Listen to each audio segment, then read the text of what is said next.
$11.3 billion for a pay rise for aged care workers.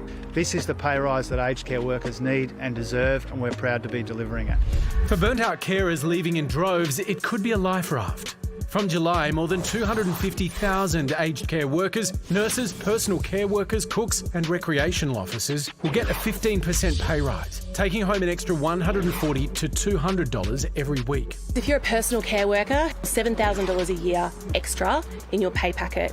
If you are a registered nurse, it means more than $10,000 a year extra. The government is delivering on its election promise to fix the sector and on the Fair Work Commission's recommendation of a 15% bump. Today's pay rise will bring 10,000 more workers to the sector. So I'm not kidding when I say this is a seismic shift. The Treasurer deflecting concerns the move could impact inflation. Decent wages for working people is part of the solution, not part of the problem. And while it is a significant hike, the union wants more. The union's been seeking a 25% increase. We've just seen another rate rise of 0.25%. At the moment, aged care worker can work in disabilities and get a 25% wage increase overnight.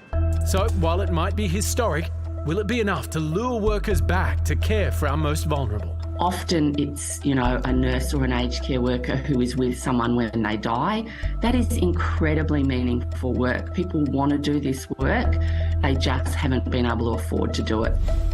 Here with us now is nursing assistant Susan Walton. Susan, you must know people who've left this sector.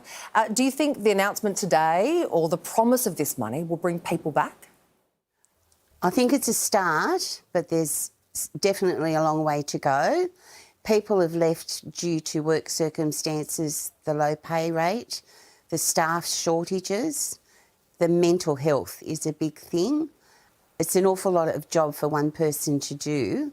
So they've gone out to other positions that pay twice that amount. So if it was a reasonable wage, we love our job. We don't want to go anywhere. We're forced to go. So it'll be interesting to see. Susan, we talk a lot about nursing and what they do for the community and in their role, but are you able to kind of just talk us through what your everyday at work is like, what's expected of you? I'm a permanent night shift worker, so I work 4 nights a week. I arrive at work at 10:30 at night, do my COVID test and start work at 11. I'm actually in a facility that has 100 residents and there's 3 of us to attend to 100 residents. I'm usually on a floor with 40 residents. They're in 2 separate houses and you're there alone. Except for when you need help, there is 1 registered nurse to 120 people. You might have 5 call buzzers going at once and you have to decide which one to go to first. So during the night, I might take people to the toilet.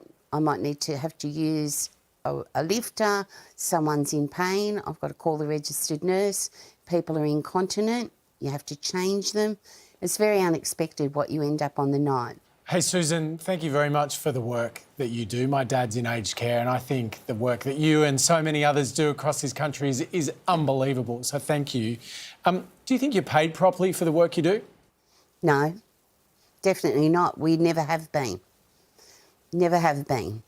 We don't have, people don't realise in aged care today, with the changes that happened over 20 years ago, our workforce was decreased probably by 1/3. We lost registered nurses, we lost endorsed enrolled nurses. Our cleaners, our kitchen staff and our laundry staff became non-existent. That goes on to the care worker to add into their 8.5 hours, as well as looking after those 40 precious elderly people. It doesn't work. When you hear government ministers of all persuasions saying, yep, we're putting money in, we're improving the standards, what do you think when you hear them saying that? So when they make an announcement today or yesterday on the 15% pay increase, that was through the Fair Work Commission, that money comes from the Australian government and the Australian taxpayers to all aged care workers at 15%. It shouldn't be going to providers directly to decide whether we get 15%. So we're excited in one way, but the door's open in another way for us to lose what we've earned. So what would you say to any provider that is thinking about not passing on the full 15%? It's not your money. You're not on the front line. You're not there to look after these precious elderly face to face by yourself with the help of a registered nurse. We've been there 3 years during COVID, when COVID has decimated the aged care residents. We deserve the money. We deserve the money, not the actual provider to decide. There needs to be accountability and transparency for every Australian taxpayer dollar that goes into aged care. They get billions. It's not being spent where it should be spent. Susan, you are worth your weight in gold, like many other aged care workers. Thank you so much for your time tonight, and we do hope you see some of that money.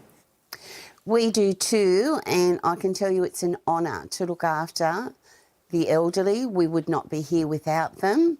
That is why I stay there. That's why we fight so hard.